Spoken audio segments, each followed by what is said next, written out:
Jaya Radha Gopinath Radha Gopinath Radhe.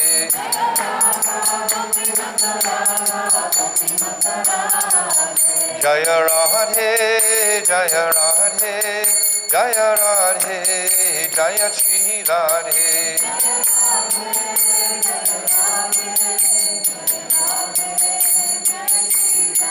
O Jaya Vrishabhanu Nandini Radhe Radhe Vrishabhanu Nandini Radhe Radhe.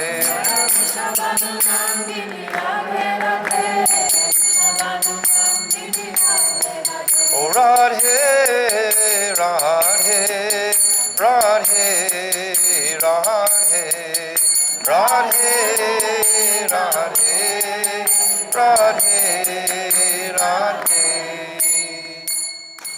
Nandini Vrajashri ki jai, Shri Radha Gopinath Ji ki jai, Shri Satchidananda Gaurahari ki jai, Srila Gurudev ki jai, Srila Bhaktivedanta Swami Srila Prabhupada ki jai, Arupa Nuga Guru Vargya ki jai, Ananta Kota Vaishnava Vrinda ki jai, Gaur Premanandi.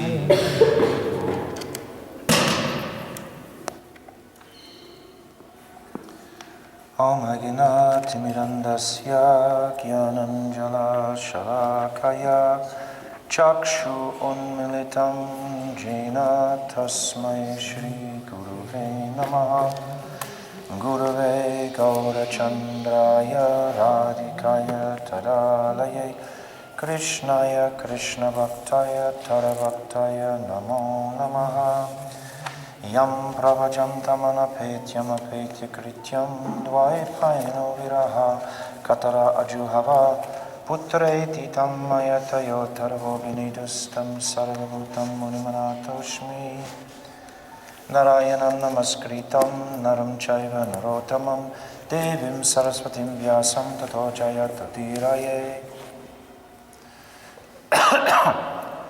I first of all offer millions and millions of Dandavat pranams unto the lotus feet of my beloved Gurudev, Nitya Leela Pravishta Om, Asto Tarasara Shishimad, Srila Bhaktivedanta Narayan Goswami Maharaj. And the same again, millions and millions of times, unto the lotus feet of our beloved Nitya Leela Pravishta Om, Asto Tarasara Shishimad, Srila Bhaktivedanta Swami Srila Prabhupada, and all the Vaishnava and Vaishnavi devotees of the Lord, Dandavat pranams. So, yesterday, we were beginning our discussion on the sargo. So there's one verse that you should have written down or be able to follow.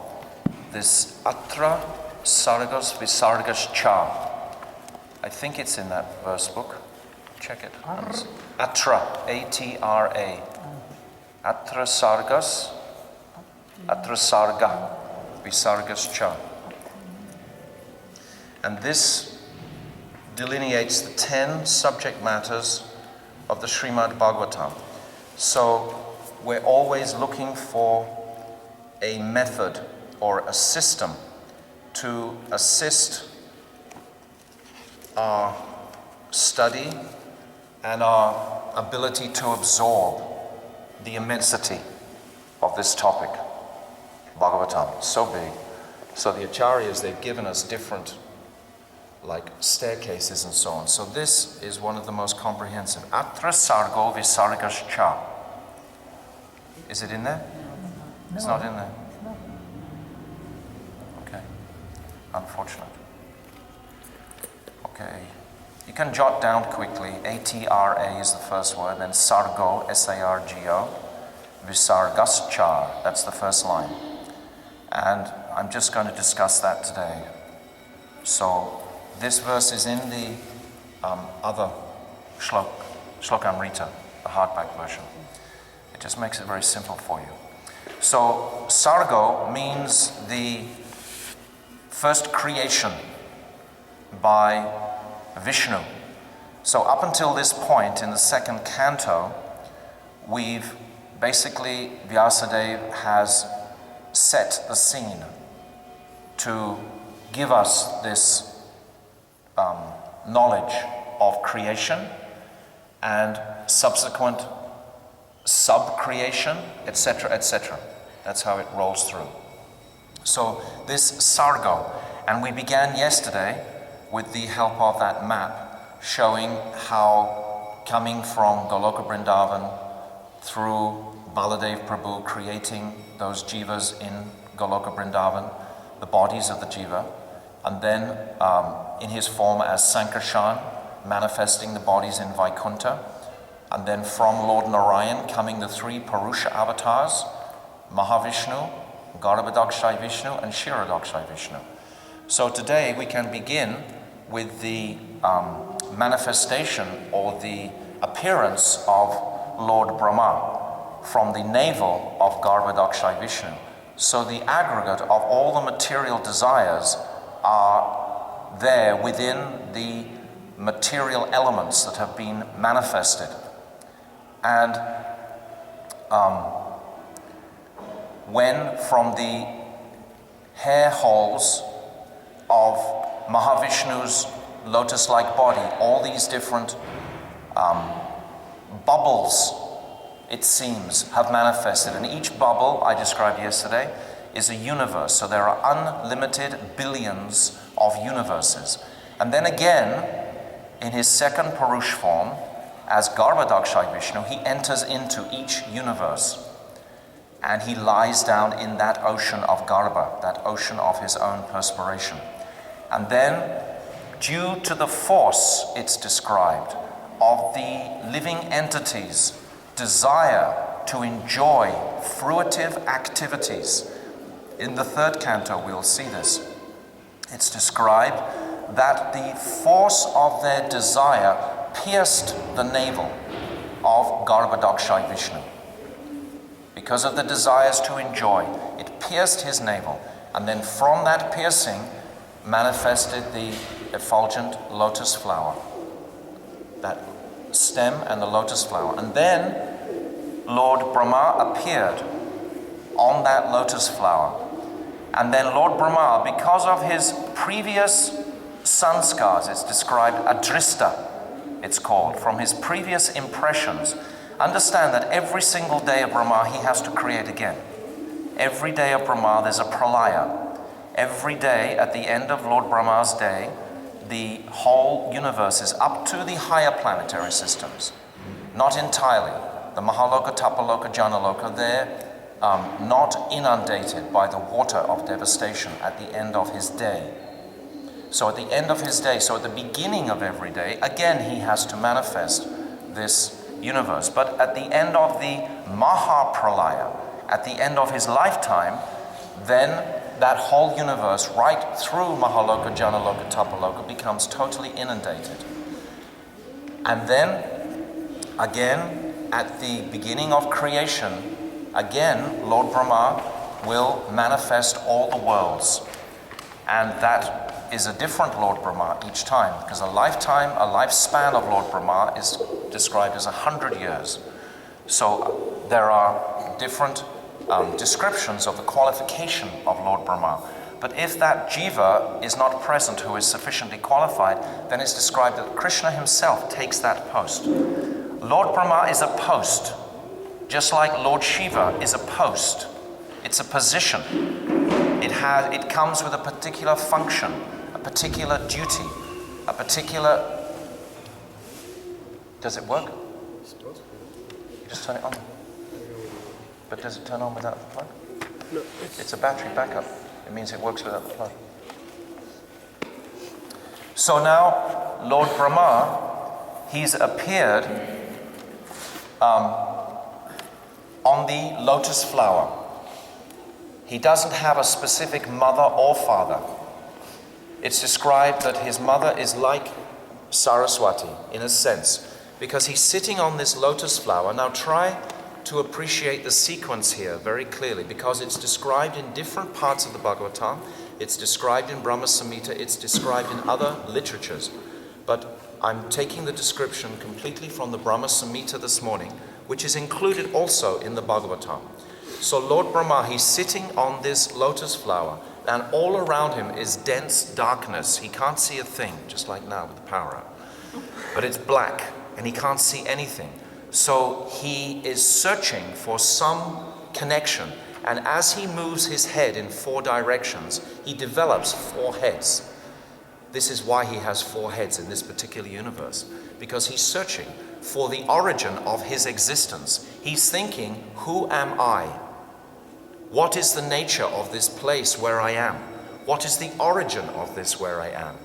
And then he climbs down because he can't find anything around him to give any indication of his whereabouts or his own identity. So he climbs down the hollow within the stem of that lotus, and he's trying to seek the origin of that lotus. He thinks this lotus must have an origin. I'm seeing all this water, but it must have an origin. It doesn't come from the water, he's thinking. So he goes right down into the very core of that stem, but he finds nothing except the wind and the huge ocean, the towering waves of this Garbhodok ocean. And then he understands that he can't find the source of that. It's beyond his capacity.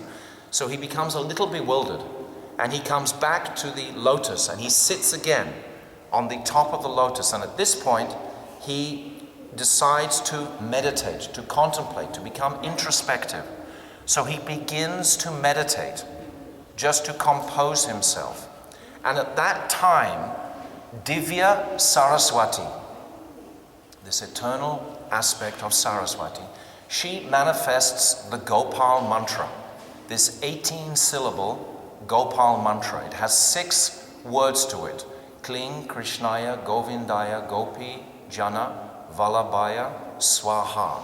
These are 6 words described as the 6 limbs of the Lord. So this Gopal mantra is non-different to Sri Krishna. And this Gopal mantra has the capacity to fulfill all our spiritual aspirations as well as any material aspirations. So Lord Brahma, he hears this.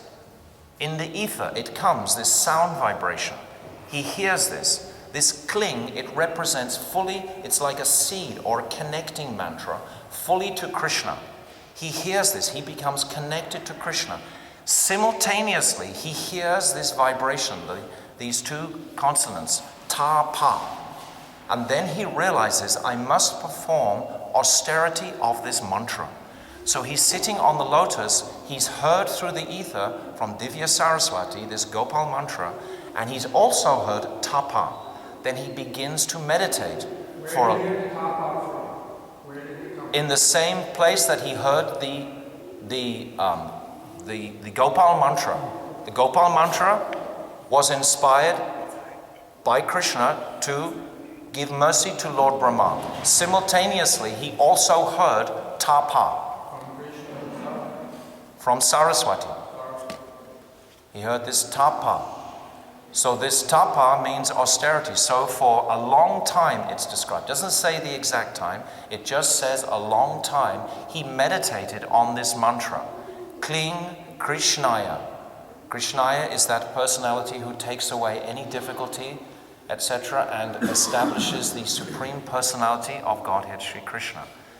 Kling Krishnaya, Govindaya. Govindaya is another name of Krishna. It's more intimate.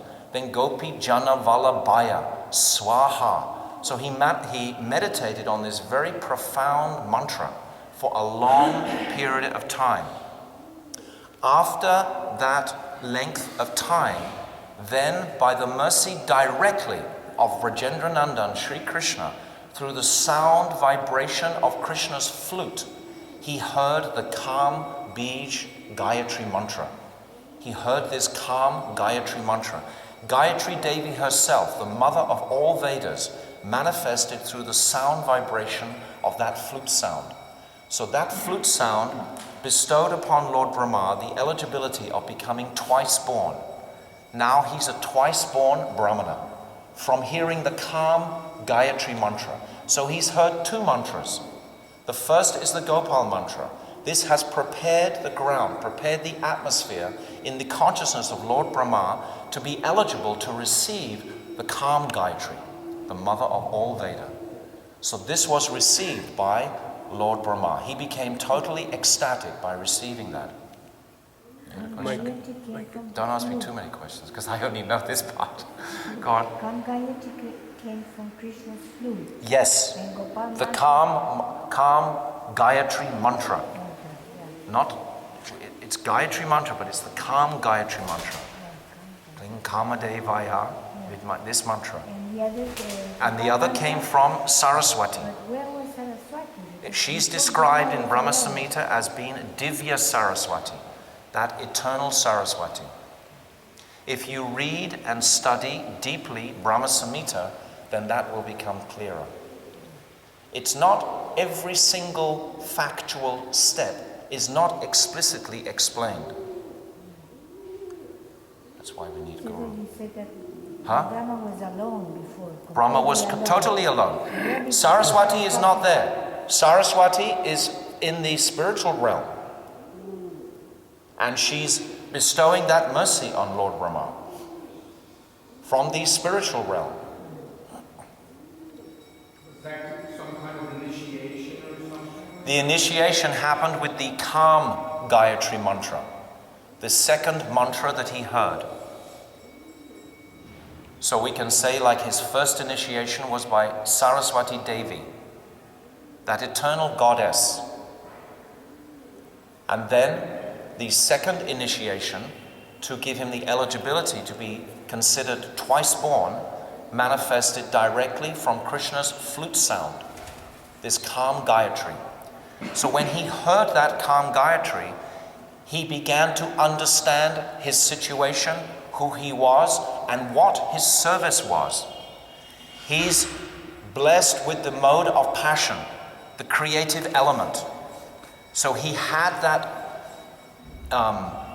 original desire to create was within him, to perform his service. So at that time he began to wonder about the form and course, how he would manifest that creation. And at this time, due to Lord Krishna's direct satisfaction with Brahma's tapasya and austerity, Sri Krishna directly appears in front of Lord Brahma. This is Garbhodakshayi Vishnu. This is the Ishtadev of Lord Brahma, is Garbhodakshayi Vishnu. Like Lord Narayan, this is his Ishtadev. So this Vishnu manifests before Lord Brahma, and he expresses in verses within the second canto of the Bhagavatam. Actually, it's within the 9th chapter of the second canto. The 9th chapter of the second canto. You can read and study all these different verses. Beginning from, let me just tell you exactly. You can begin from the 30th verse of the 9th chapter of the second canto. And then this description is there of when Lord Brahma is receiving this darshan of Sri Krishna in the form of Garbhodakshayi Vishnu. And then at this point, Sri Krishna, he expresses his satisfaction with Lord Brahma's austerities and understands the heart of Lord Brahma, that he wants to manifest this material creation for the service to Sri Krishna. And at this time, Krishna, he bestows upon Lord Brahma these 4 verses, the Chatushloki, which consist of the whole basis. They're the groundwork for the entire Srimad Bhagavatam, rests on these 4 verses. And we'll discuss those verses to some degree, but I just want to make the sequence of events very clear to you of how this manifested. When we start examining the verses, this takes us more into the philosophical appreciation of our nature and why are we here and what must we do to become disentangled from this material world.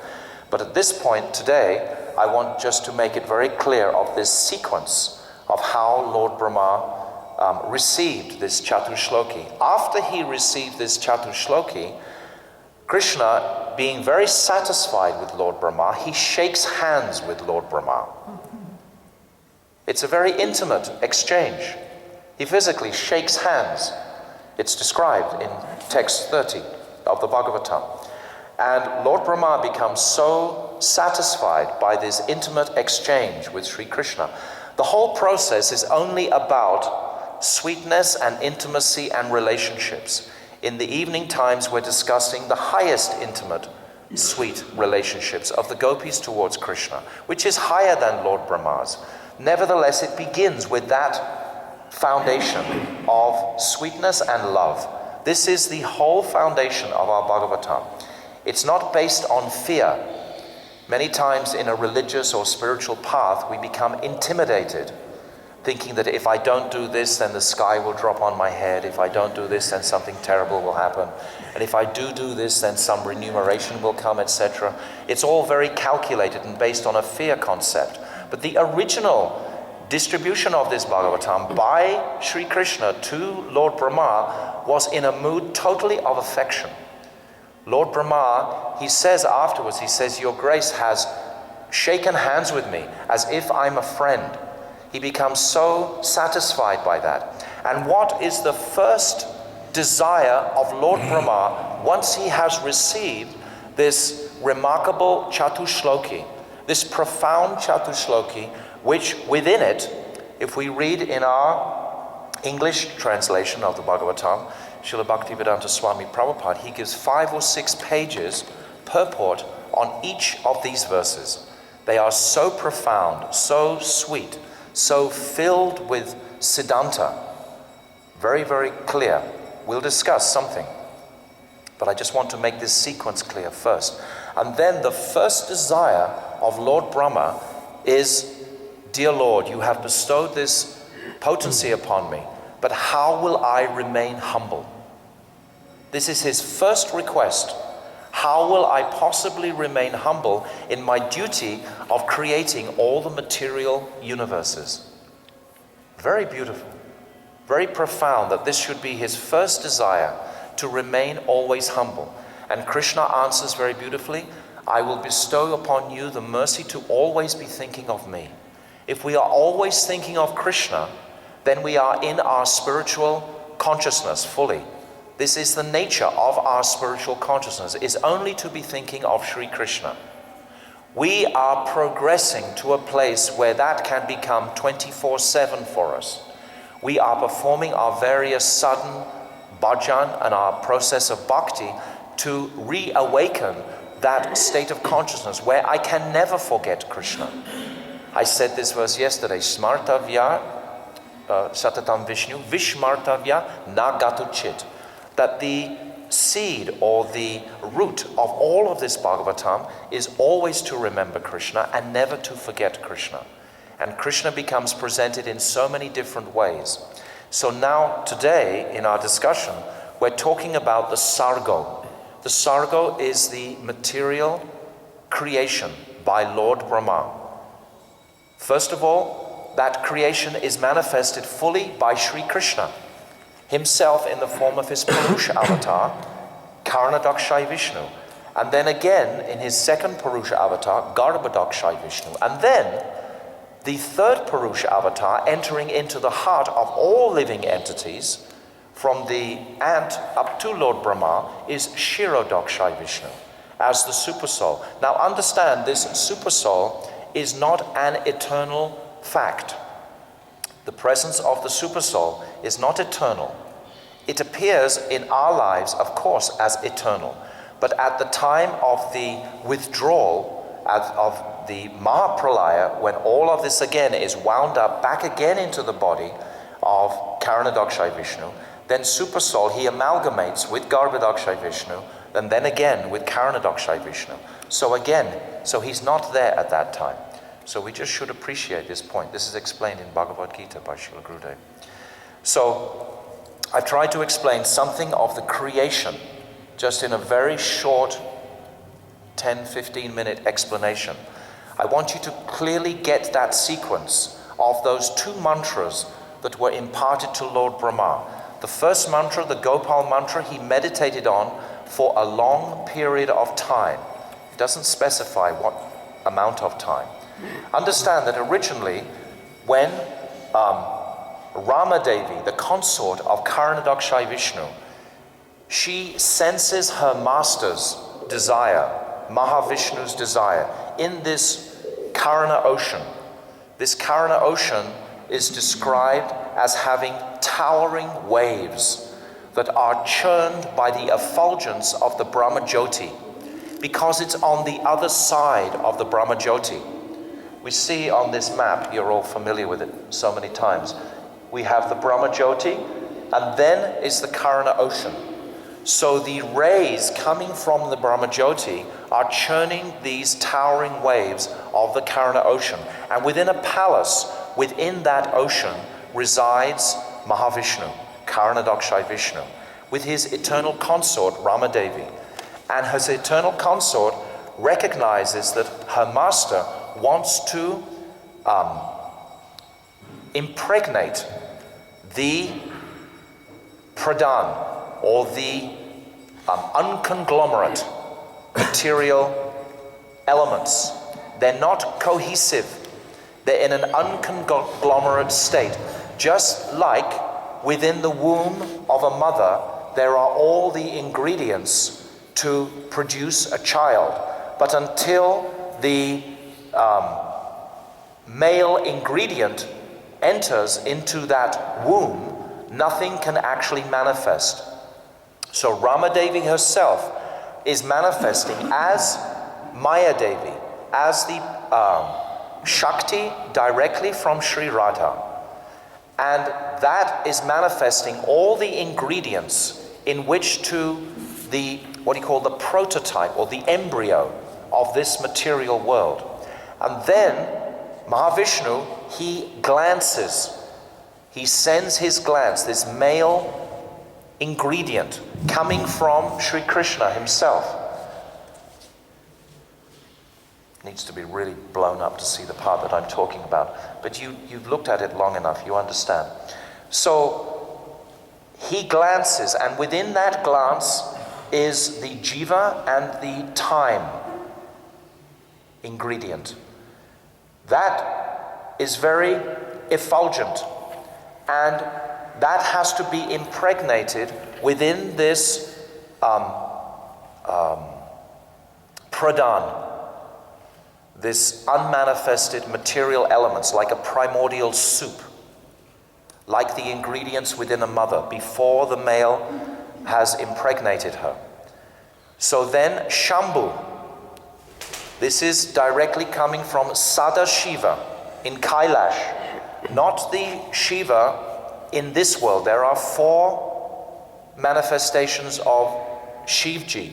The first is Gopeshwar Mahadev, coming from the left side of Sri Krishna to protect the Rasastali in Goloka Vrindavan. This is the first manifestation of Lord Shiva as Gopeshwar Mahadev.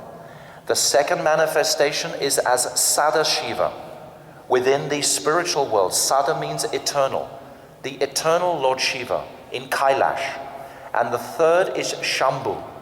Shambhu manifests to carry this glance of Karanadakshayi Vishnu into the womb, the Adara Shakti, into the womb of the Pradhan. The womb takes the form, is Durga Devi. She becomes Lord Shiva's wife. So this is the description of this material manifestation. Just like the sexual arrangement between a man and a woman. So again, in the cosmic sense, this same elemental way takes place. The same way as it takes place here. So Lord Shiva, we see the Shiva Lingam in this world. He's representing the male organ. That male organ is impregnating the yoni of Durga Devi, his wife. So this is how this time and the jiva becomes impregnated into these material elements that are manifested from Durga Devi. And then from that combination, then the material worlds become manifested. And Lord Brahma, he is the designer or the architect of this material world. He takes those same ingredients that have been impregnated by Lord Vishnu The jiva is already there in embryo form, already there within the body, in fact, of Garbhodakshai Vishnu. It's there in embryo form. And Lord Brahma, through his meditation and through his desire, he manifests all the jivas and all the worlds that the jivas inhabit in this one universe. So this is called Sargo. This whole description, what I've described, is called Sargo. This is the first creation. This is the first creation. And then it's going to describe the Vishargo, which is the secondary creation. The secondary creation is coming from Lord Brahma. Lord Brahma is manifesting from his own body. He has 12 sons, of one of which is Daksha, Prajapati. So Daksha, he is becoming a great progenitor, and he manifests so many jivas from him. And then there's a great, beautiful description in the third canto. It's describing now, because we've reached the end of the second canto, by what I've described today. I've described today the creation and the 4 Chatu Shlokis. I didn't go into any detail yet about the Chatu Shlokis. We will touch on the Chatu Shlokis, but I'm just still trying to make the picture of the whole Bhagavatam for us, so that we're not just at sea thinking it's 12 volumes long, it's so big, where is the current? How can I begin to progress through this body of literature? I'm trying to inspire everyone to take seriously this instruction of Srila Gurudev, to just study the Bhagavatam for the rest of our lives, to hear the Bhagavatam, to speak the Bhagavatam, to distribute the Bhagavatam as he gave this instruction. So we must be inspired to do that. So if it's too nebulous, if it's too not cohesive enough for us, it's going to be very difficult for us to access. So if we take these 10 points that are given within the Bhagavatam itself of the stages through, then we'll get some type of staircase. Gopi. Beg your pardon? Yes, of course he's Jiva Atma. Yes.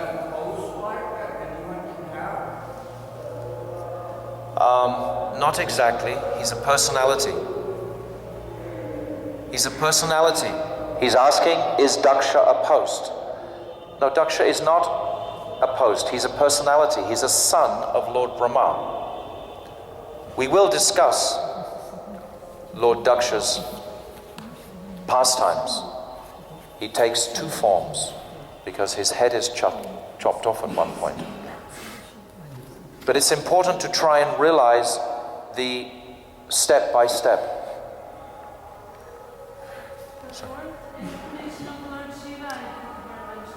Oh, I didn't mention it, that's why. The 4th manifestation of Lord Shiva is Rudra. From between the eyebrows of Lord Brahma, when he becomes angry that his firstborn sons, the Chatusan, the 4 Kumaras, they refuse to progenate because they have heard of a higher purpose and value in life. So he becomes very angry. So he tries to control his anger, and from between his eyebrows this little black ball rolls out, and then eventually it grows into becoming Rudra, Lord Rudra. He has 11 manifestations, and he is the annihilator of these universes. And it's described beautifully, all his different qualities and aspects in the 3rd canto again. Lord Rudra, it's a very beautiful description there.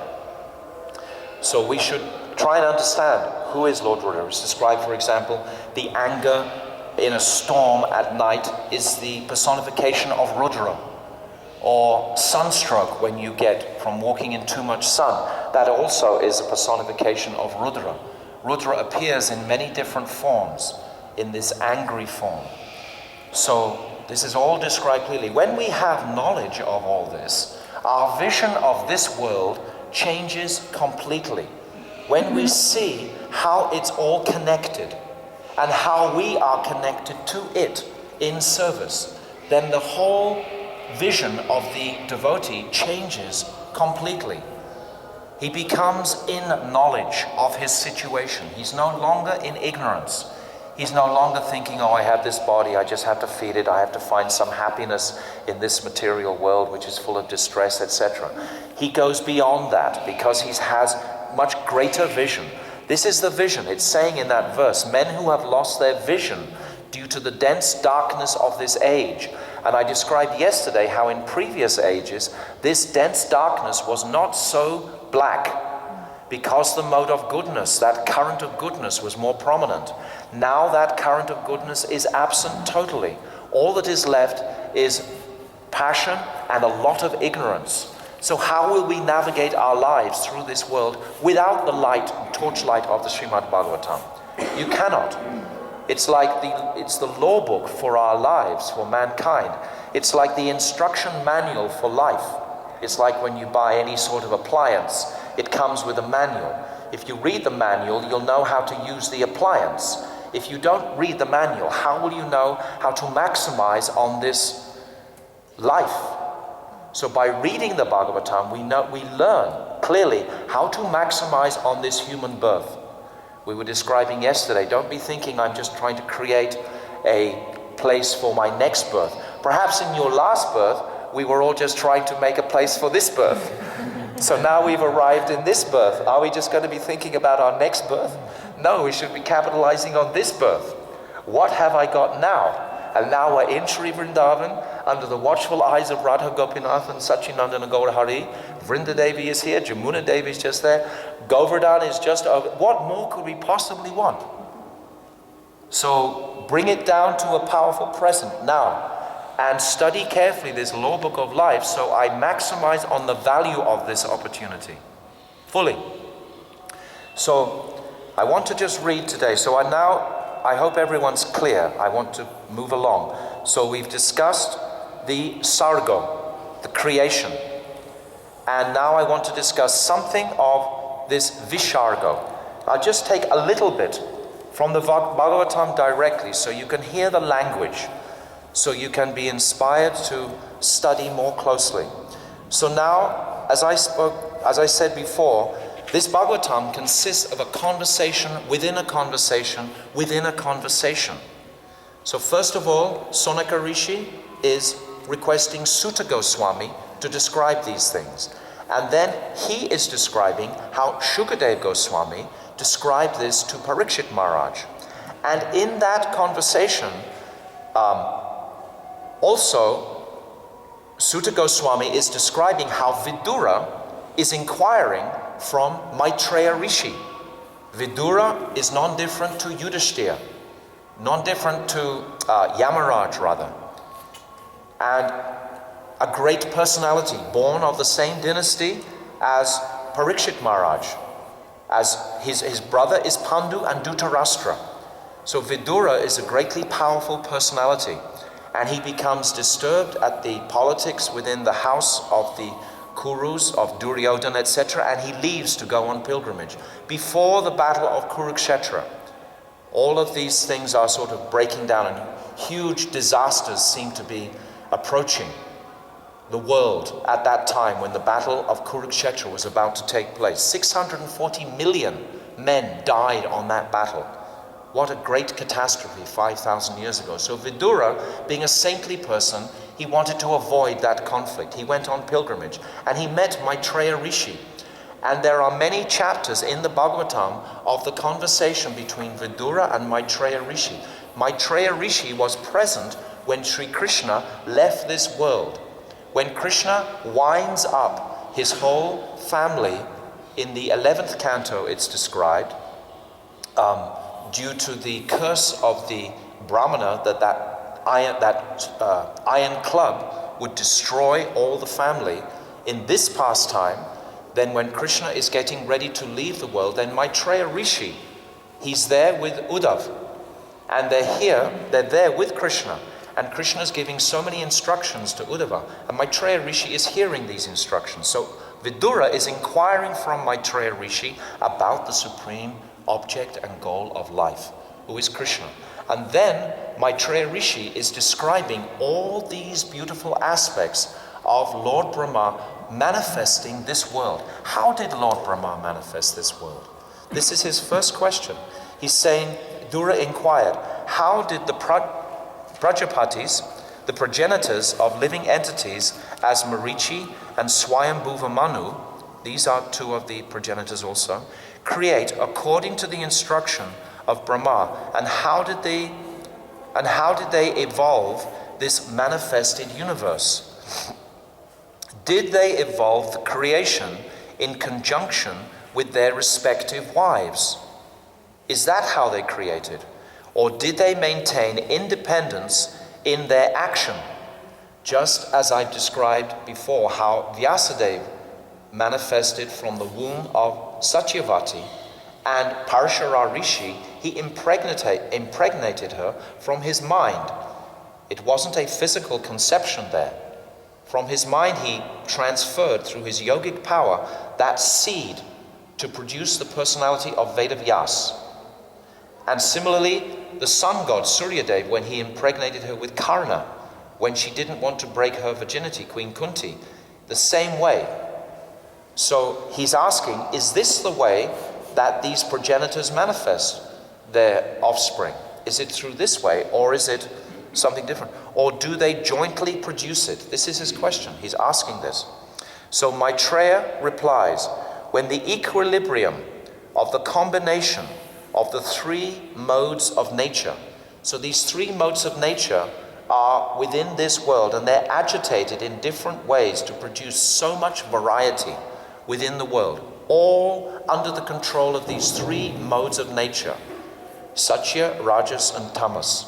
These three modes of nature are completely controlling the actions and activities of this world. Similarly, the way this world is manifested is an interaction of these three modes of nature.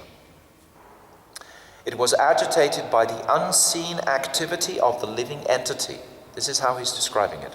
By Mahavishnu and by the force of time, the total material elements were produced.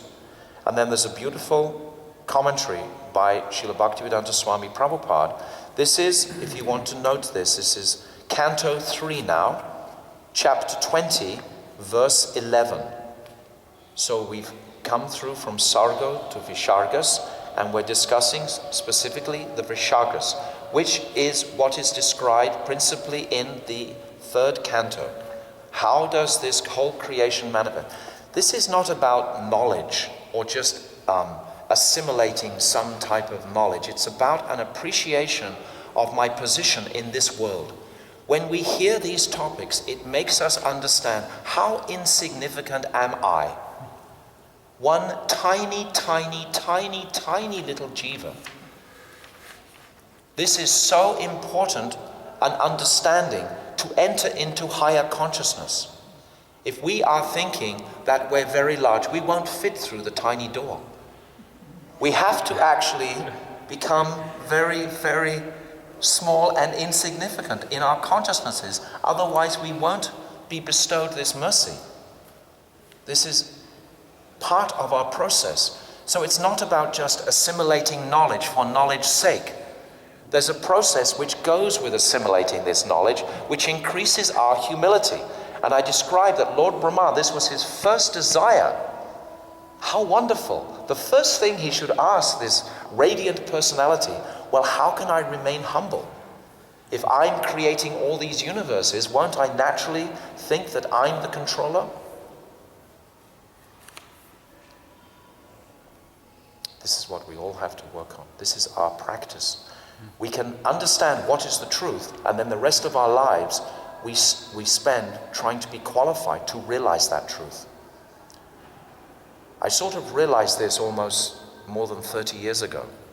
When you first hear these truths, you realize what is the truth. You know, you hear the stories of the creation, etc.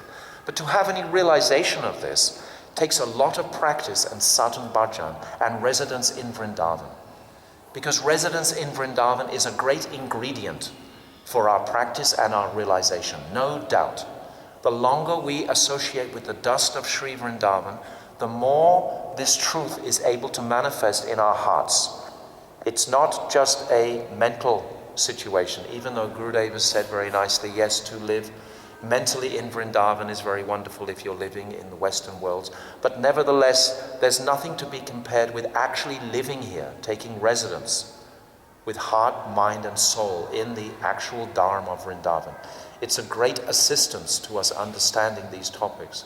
Because in this place of Vrindavan, we come in contact, just walking through the marketplaces, etc., with so many remarkably humble people. You see little tiny old ladies with their eyes like wide, shining, with a mood of affection and attraction. Their bodies are crumpled practically. They're freezing cold, they have no shoes on. But still you can see in their eyes and their attraction to Krishna. And you can see daily. And we can visit under Gurudev's guidance all these different holy places, and there those activities of Krishna have directly been performed. And if, particularly during the month of Kartik, we touch those places and remember those pastime places, then moods of those activities will naturally manifest within our hearts. These are the greatest sanskar. It's the greatest treasure known to man. It will carry us fully into that highest spiritual conception just by residence in Vrindavan itself. So we are blessed and fortunate to be here. Let me just read some of these translations to give you an idea.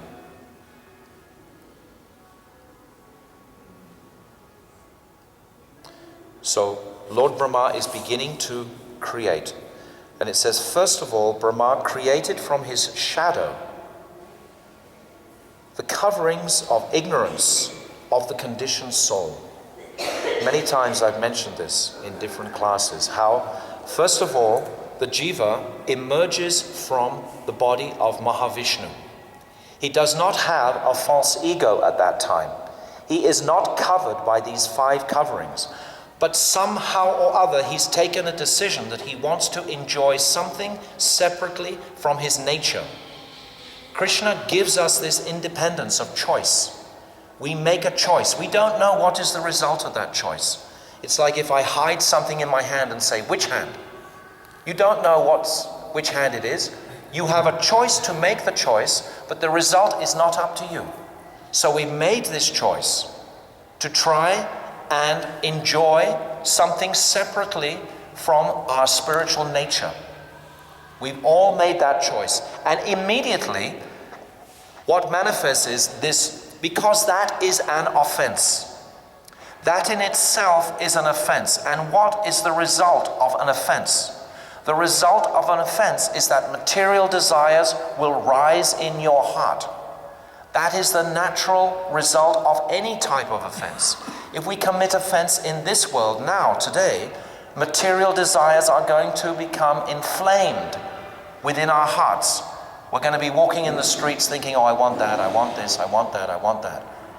So similarly, we have committed an aparad, apa, without radha. We've committed this aparad to Krishna direct. We've ignored Krishna, and we've become attracted to the material glitter.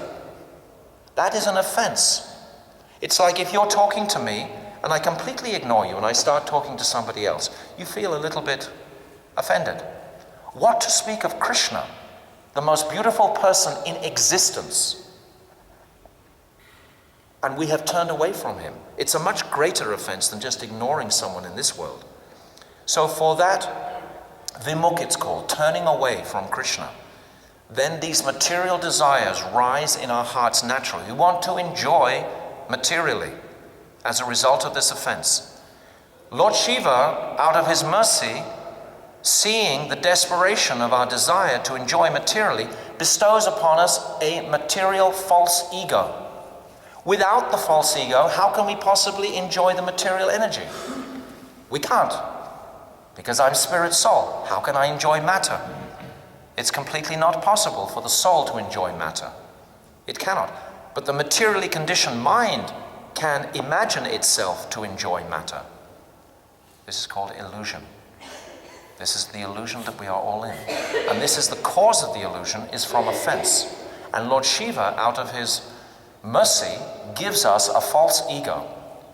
Just like, you're crying to your father, give me something, give me something. Father knows it won't be very good for you. Okay, take it. Hopefully you'll learn from it. Say you want a lot of money. Okay, money's not going to really make you. Okay, take a lot of money and find out for yourself how it's going to make you miserable. So he gives that. Lord Shiva gives that. He gives that false ego, the false impression of ourselves. That's the first covering. Yeah. Which manifestation of Lord Shiva produces that false ego? That is Shambhu. Yes, right at the very, very beginning. Shambhu gives that covering. It's not Rudra. It's Shambhu. A most powerful personality. He's the Lord of the false ego. That's my understanding. So now, in this condition of having a false ego, Lord Brahma just wants to cement the deal. And he gives us these 5 coverings immediately, just so we will actually really suffer in this world. So these 5 coverings, the first is fear of death. Everybody in this world is afraid of death. There is some fear of death. That is a physical covering that Lord Brahma places over the jiva. Then he places us in illusion about our identity. We become bewildered about who I am, because I'm not in my spiritual nature. I'm in some sort of material nature. So how can I possibly know who I am? The material identity is not a solid identity. It's a very temporary identity. So how can it be real and satisfying to the soul? So we're in illusion about our identity. He gives that covering, places it like a blanket over the jiva. And then he gives a third covering, illusion about this material world. I get the impression that yes, I can get something from here. I can enjoy something here. I can enjoy matter. How can you enjoy matter? Your spirit. How can your spirit get any taste from matter? Matter is inferior energy. Our spirits are superior energy. They only enjoy or taste or relish a superior taste, sweetness, not this inferior energy. This is inferior. And the jiva now, although he's superior, is thinking that yes, I can enjoy something of this inferior energy. So I become like submissive to Maya Devi. And in that submission, she kicks the hell out of me. That's the way it happens. We become submissive to her. That's the third. The fourth is illusion about possession, thinking that this belongs to me. How can anything belong to me? This false ownership. This is a physical covering that Lord Brahma places over us. And then the fifth is anger after frustration. Is anger after frustration. Anger is the lowest quality in man. There is nothing lower than anger. In anger, all bewilderment comes of memory. All mentality is confused. We become so deep in illusion. This anger, it rises solely out of pride. I want it my way.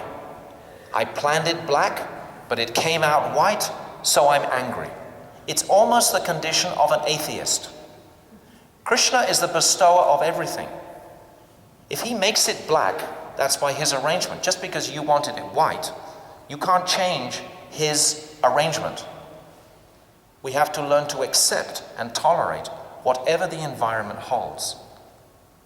But if we try and influence our energy onto it with an expectation of some change and expecting some result, there's an expression, it says, man proposes and God disposes. It's up to the Lord how the result will come. You may work very hard to try and make a lot of money, but whether you do or not is up to the Lord.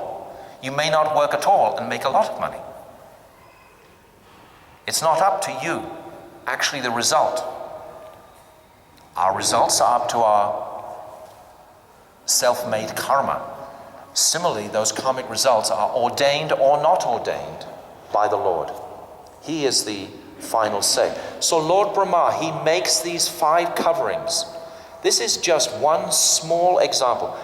Today I've tried to say the whole creation, very briefly, but I want you to get the sequence of Lord Brahma, hearing from Saraswati, then hearing from the flute sound. And now he's personally beginning this creation. This is the very beginning of the creation. This is the way he does it. When we hear these topics and understand these topics, it gives us some strength in this world. We're not completely like mesmerized by the material elements anymore. We know where they came from. We know its origin. We know how this manifested in this way. We know why I'm bewildered, because Lord Brahma put a covering over me. Once you know the cause, then the effect can be minimized. Right? It's like a madman. I've said many times, if a madman knows he's mad, then he's not mad anymore, is he? Because he knows he's mad. Can you understand? No, then he's still mad. Heck, he'd still be mad, but at least he knows he's mad. But someone who doesn't know he's mad, then he's completely crazy. Then all society will say, oh, he's crazy, and he won't think he's crazy. They're both mad. Now, if you know you're mad, then you're not so mad. If you know you sometimes get a little mad. I know, I'm mad, I'm still mad. Yeah, but you're not as mad as you are if you don't know that you're mad. Right? Is it right or not? Right. Am I mad by saying this? No, you're mad. I'm mad. Huh? Yeah, to understand what is the cause. Once we understand the cause, this is the intention of giving us these topics, to understand what is the cause, what is the root of our existence, the root of our existence, even the details. You don't just say, oh, God is the root of our existence, Krishna is the root of our existence. What is the detail of that root? How did it come? How did the energy flow down? We can go back even further to Sat Chit Ananda.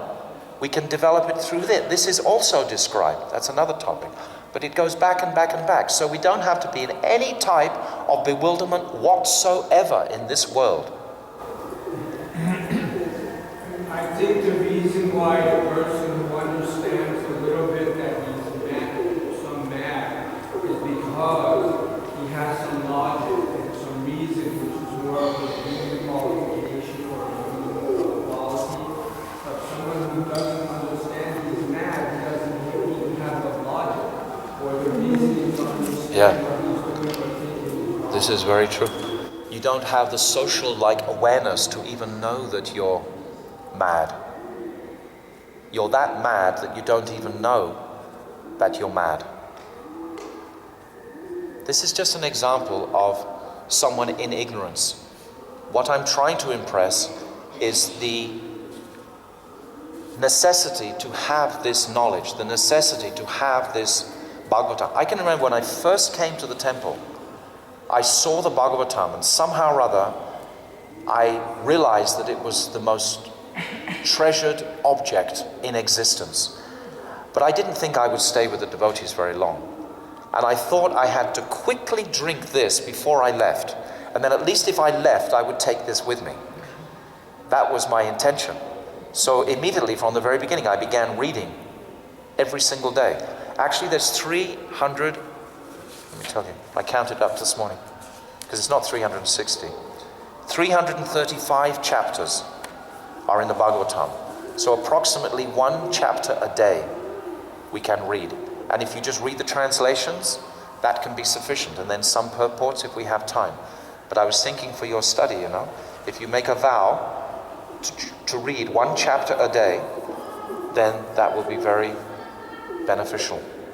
So let me read this. So Lord Brahma, when he made these 5, he calls them nascent engagements. That's what they're termed in the Bhagavatam. And the ones that I've already named, and they're named in Sanskrit Tamasira, Anda Tamasira, Tamas, Moha, and Maha Moha. Those are the Sanskrit names for those 5 coverings. So when Lord Brahma made those 5 coverings, being a very soft-hearted, gentle, affectionate personality, he became very dissatisfied that he'd actually imposed such a negative covering over the poor jiva, that he would have to endure these sufferings. So now here is his own feelings revealed. Out of disgust, Lord Brahma threw off the body of ignorance. He became disgusted with that job that he had to do. and he threw off that body of ignorance, that shadow, and taking the opportunity, the yakshas and rakshas sprang for possession of that body. Now when Lord Brahma talks about casting off a body, this is like, we can understand this by casting off some misconception. For example, I completely give up the conception that I am English. I can completely drop that conception. It's not important. I can completely leave it alone. Lord Brahma also completely drops this shadow that created these 5 coverings, this conception. He drops it, but Lord Brahma is different to us. That body takes a form. When he drops that body of ignorance, it takes a form. And here it's described that the yakshas and rakshasas, they sprang on this body for possession.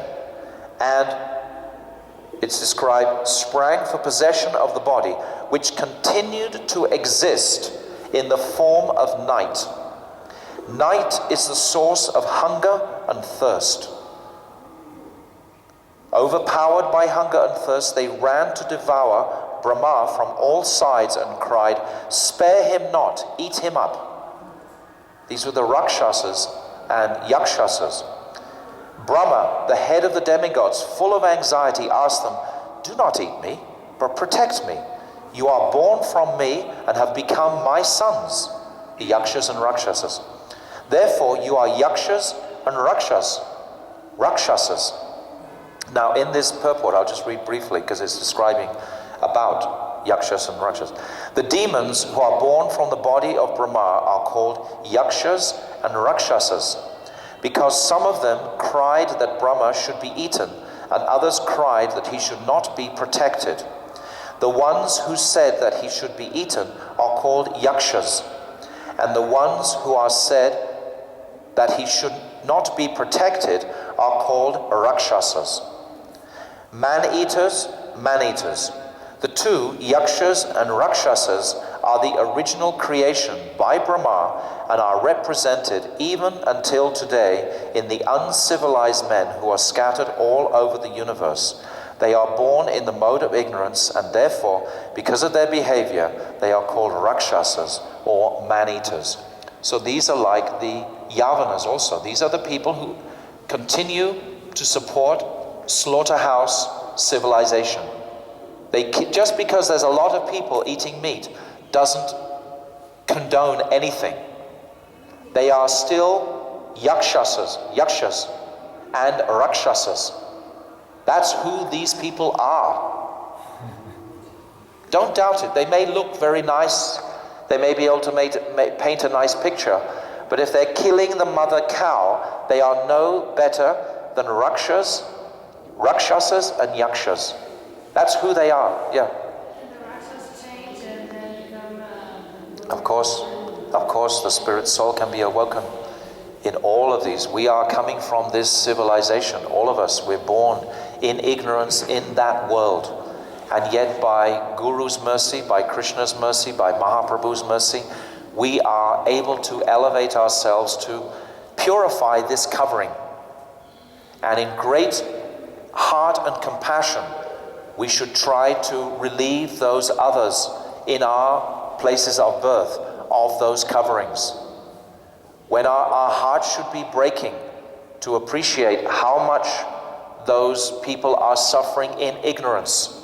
And if we have had this knowledge to some degree bestowed upon us, then we should try with all our heart and soul to relieve those suffering people of that in so many different ways, especially to protect the mother cow in particular.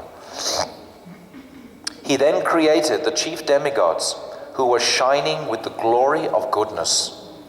He dropped before them the effulgent form of daytime. So the nighttime is like a place of hunger and thirst, difficulty, but the daytime is effulgent, and he's dropping it before the demigods. This is how the daytime came into existence. How beautiful. And the demigods sportingly took possession of it. So the day is the mode of goodness, and the night is the mode of ignorance. Lord Brahma then gave birth to the demons from his buttocks, and they were very fond of sex. Because they were too lustful, they approached him for copulation. The worship of, because every jiva that is created has this ingredient of what? Independence. Independence. This is what we all have. It's not like he's just creating and then they're going to do what he says. They all have independence. We independently chose to try and enjoy this material world. Even though we're hearing about this still today, how many times will we try and enjoy this material world? Even though we're hearing about this. What to speak of those ignorant living entities who haven't heard this truth? But they have independence to make a choice. So, being born from Lord Brahma's backside, they approached Lord Brahma for copulation. The worshipable Brahma just laughed at their stupidity. But finding the shameless asuras close upon him, he grew indignant and ran in great haste out of fear. All these monsters like approaching him for sex life. He approached the personality of Godhead who bestows all boons and who dispels the agony of his devotees. This is Garbhodakshai Vishnu. He's coming directly into his presence. And of those who take shelter of his lotus feet, he manifests his innumerable transcendental forms for the satisfaction of his devotees. So Lord Brahma, he's approaching Vishnu for relief from these demons. Lord Brahma approached the Lord, addressed him thus: "My Lord, please protect me from these sinful demons who were created by me under your order." He blames Krishna for it. It's your fault that they're coming at me, you know. You're the one who told me to do this. They are infuriated by an appetite for sex and have come to attack me. My Lord, you are the only one capable of ending the affliction of the distressed and inflicting agony. Affliction of the distressed and inflicting agony on those who never resort to your feet. The Lord, who can distinctly see the minds of others, perceived Brahma's distress and said to him, "Cast off that impure body of yours." Thus commanded by the Lord, Brahma cast off that body. So again, he cast off that conception. Now what took shape from that body? I'm going to go a few minutes more, unless you want me to stop right now. We have to know what happened, right? So it's very exciting, the Bhagavatam. The body given up by Lord Brahma took the form of the evening twilight, when the day and night meet, a time which kindles passion. The asuras, who are passionate by nature, dominated as they are by the element of rajas, took it for a damsel, whose lotus feet resounded with the tinkling of anklets, whose eyes were wide with intoxication, and whose hips were covered by a fine cloth over which shone a girdle. So by Krishna's arrangement, this body that he cast off took this amazing form of this beautiful damsel. And now there are 6 verses describing her intoxicating beauty. Her breasts projected upwards because of the clinging to each other. They were too contiguous to admit even an intervening space.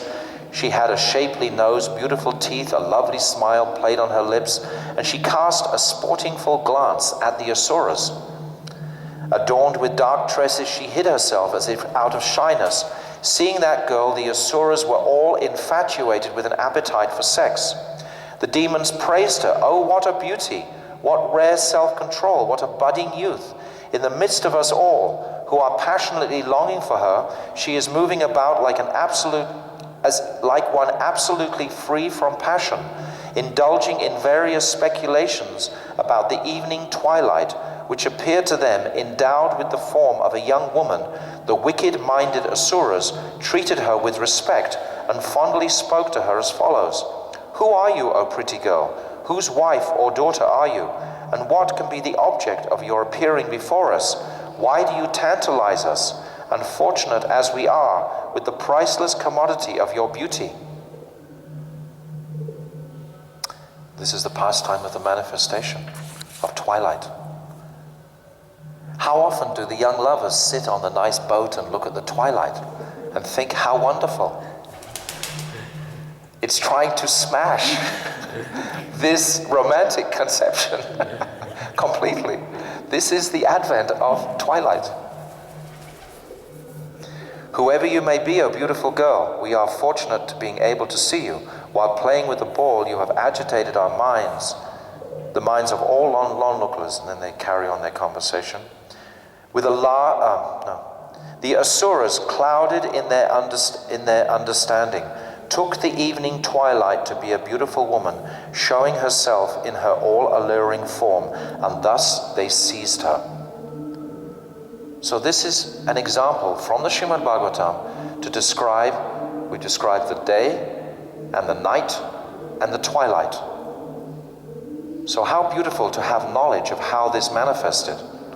So it dispels any sort of illusion we may have in this world of throwing our own personal conceptions onto different aspects of life, like the twilight, for example. When the sun is setting, then we should understand is heralding the mode of passion and ignorance. In the nighttime, all the dacoits come out.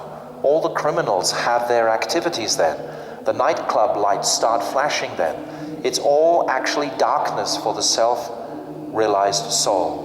The sadhak, he doesn't want to know about this area. But we see in the cities of the world, this exactly is as it's been described. And these demons, they're seizing, almost physically, this opportunity to become more entrenched in their material desires. So, it's an example to see. And I'm just reading this as an example from the Bhagavatam, so that we can see, I don't know how often you have all read it or you have seen this, but it's an aspect. And now, Lord Rama, to finalize, because we've said the nighttime, we've said the daytime, we've said the evening time, so now the dawn. So now, with the then Lord Brahma, he dropped the dawn before the demigods. Actually, that's already described. It's described as the daylight, but it's also in the form of the dawn. So the dawn is a very auspicious time. It's the time when the demigods are all there offering their various benedictions. In Vrindavan, where we live, everyone is up 2, 3, 4 o'clock in the morning. And again, it's the opposite in the Western worlds. Then, with a deep laugh full of deep significance, the worshipable Brahma then evolved by his own loveliness, which seemed to enjoy itself, by itself, the host of Gandharvas and Apsaras. So this is like all musical ability is embodied within the Gandharvas and Apsaras. So Lord Brahma, by his own loveliness, he evolved this musical host called the Gandharvas. Very beautiful. So to balance that Asuric description, then the Gandharvas. After that, Brahma gave up that shining and beloved form of moonlight, Vishvasu, and the Gandharvas gladly took possession of it. So that's the birth of all musical accomplishment. It came from Lord Brahma's loveliness, which was satisfied within itself. It's very beautiful. Then he talks about the ghosts and fiends and hobgoblins that are developed. So many descriptions of the Visharga. So this Visharga is the second description in the Bhagavatam of the sub-creation. This is just one little tiny example. You can read in the whole of the third canto, particularly from the 20th verse, 20th chapter through. It's described in so much detail, describing the manifestation of this material world by this creative energy. So these are the first two sections, Sargo and Vishargas. So now tomorrow we can discuss the third, which is called Sthanam, which means what is maintained by Vishnu. And this is superior to Lord Brahma and Lord Shiva. So this is the third stage of the Bhagavatam. So we'll try, in the amount of time we have, to go through these 10 stages as much as possible. But at least you can begin to get how the Bhagavatam is unfolding, that there is some continuity in there, there is some link that I can start. It's very, very vast. And through our chanting and our meditation, gradually, we can immerse ourselves more and more within this Bhagavatam. But there's no end to it. Actually, there is no end to it. So how can we start a study where there actually is no end? How can a teacher, because a teacher has to know what is the end. The end, of course, is devotion. The end, of course, is our hearts linking, connecting to Sri Radha. This is the end. But the process is like unlimited to reach that place. So much. All in the Bhagavatam. So I hope, my prayer is that you're all becoming more inspired to take Gurudev's instruction to read the Bhagavatam for the rest of our lives. Jai. Dhanyavad. Hari Bol. Radhe Radhe. Thank you. Shri Gurudev ki jai. Srimad Bhagavatam ki jai. Natakota Vaishnava Vrinda ki jai. Gaur Premanandi. Hari Hari Bol. Panchakalpatarubhyascha. Kripa Sindhavevaccha. Patitanam Pavanibhyo Vaishnavena Namo.